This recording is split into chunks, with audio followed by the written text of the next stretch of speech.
Hi friends, welcome to Shivani Pakashala and vlogs. ನಾನಿವತ್ತು capsicum ಗೊಜ್ಜು ಮಾಡಿದ್ದೀನಿ. ಹೇಗೆ ಮಾಡೋದು ನೋಡೋಣ ಬನ್ನಿ.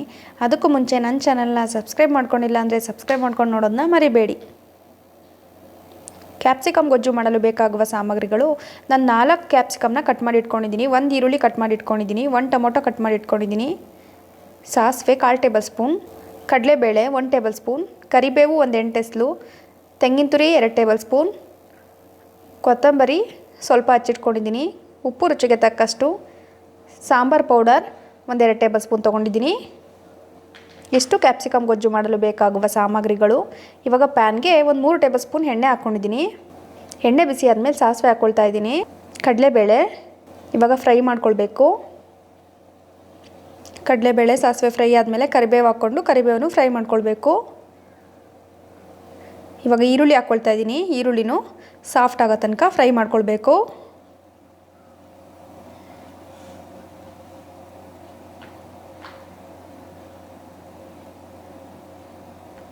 ಈರುಳ್ಳಿ ಫ್ರೈ ಆದಮೇಲೆ ಟೊಮೊಟೊ ಹಾಕ್ಕೊಳ್ತಾ ಇದ್ದೀನಿ. ಟೊಮೊಟೊನು ಫ್ರೈ ಮಾಡ್ಕೊಳ್ಬೇಕು.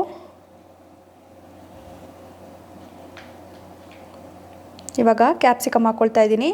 ಕ್ಯಾಪ್ಸಿಕಮ್ನು ಫ್ರೈ ಮಾಡ್ಕೊಳ್ಬೇಕು. ಕ್ಯಾಪ್ಸಿಕಮ್ನ 1-2 ನಿಮಿಷ ಎಣ್ಣೆನಲ್ಲೇ ಫ್ರೈ ಮಾಡ್ಕೊಳ್ಬೇಕು.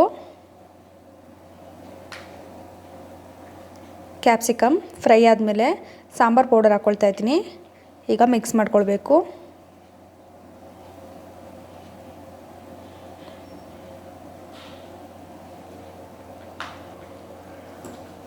ಇವಾಗ 1 ಲೋಟ ನೀರನ್ನ ಹಾಕ್ಕೊಳ್ತಾ ಇದ್ದೀನಿ. ಒಂದು ಚಿಕ್ಕ ಲೋಟದಲ್ಲಿ 1 ಲೋಟ ನೀರನ್ನ ಹಾಕ್ಕೊಂಡಿದ್ದೀನಿ. ಇವಾಗ ಮಿಕ್ಸ್ ಮಾಡ್ಕೊಳ್ತಾ ಇದ್ದೀನಿ.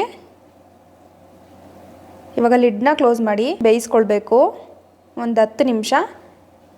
ನೋಡಿ, ಇವಾಗ 5 ನಿಮಿಷ ಆದಮೇಲೆ ತೆಗ್ದಿದ್ದೀನಿ. ಇವಾಗ ಸಾಲ್ಟ್ನ ಹಾಕ್ಕೊಳ್ತಾ ಇದ್ದೀನಿ. ನಾನು 1.5 ಟೇಬಲ್ ಸ್ಪೂನಷ್ಟು ಸಾಲ್ಟ್ನ ಹಾಕ್ಕೊಂಡಿದ್ದೀನಿ. ಇವಾಗ ಒಂದು ಸಲ ಮಿಕ್ಸ್ ಮಾಡ್ಕೊಳ್ಬೇಕು. ಮಿಕ್ಸ್ ಮಾಡ್ಕೊಂಡ್ಮೇಲೆ ಮತ್ತೆ ತೆಂಗಿನ ತುರಿ ಸೇರಿಸ್ಕೊಳ್ತಾ ಇದ್ದೀನಿ. ತೆಂಗಿನ ತುರಿ ಸೇರಿಸ್ಕೊಂಡು ಮತ್ತೆ ಮಿಕ್ಸ್ ಮಾಡ್ಕೊಳ್ಬೇಕು. ಇವಾಗ ಲಿಡ್ನ ಕ್ಲೋಸ್ ಮಾಡಿ ಮತ್ತೆ 5 ನಿಮಿಷ ಮೀಡಿಯಮ್ ಫ್ಲೇಮ್ನಲ್ಲೇ ಬೇಯಿಸ್ಕೊಳ್ಬೇಕು. ನೋಡಿ, ಇವಾಗ ಗೊಜ್ಜು ರೆಡಿಯಾಗಿದೆ. ನೀರು ಡ್ರೈ ಆಗಿದೆ, ಕ್ಯಾಪ್ಸಿಕಮ್ಮು ಸಹ ಬೆಂದಿದೆ. ಇವಾಗ ಕೊತ್ತಂಬರಿ ಸೊಪ್ಪು ಹಾಕ್ಕೊಂಡು ಒಂದು ಸಲ ಮಿಕ್ಸ್ ಮಾಡ್ಕೊಳ್ಬೇಕು. ಇವಾಗ ಗೊಜ್ಜು ರೆಡಿ ಆಯಿತು. ಇವಾಗ ಸ್ಟವ್ನ ಆಫ್ ಮಾಡಿಕೊಂಡ್ರೆ ಕ್ಯಾಪ್ಸಿಕಮ್ ಗೊಜ್ಜು ರೆಡಿ. ಚಪಾತಿ, ರೊಟ್ಟಿ, ದೋಸೆ, ಪೂರಿ ಎಲ್ಲದಕ್ಕೂ ಚೆನ್ನಾಗಿರುತ್ತೆ. ತುಂಬ ಕ್ವಿಕ್ಕಾಗೂ ಮಾಡ್ಕೊಳ್ಬೋದು. Thank you for watching my channel.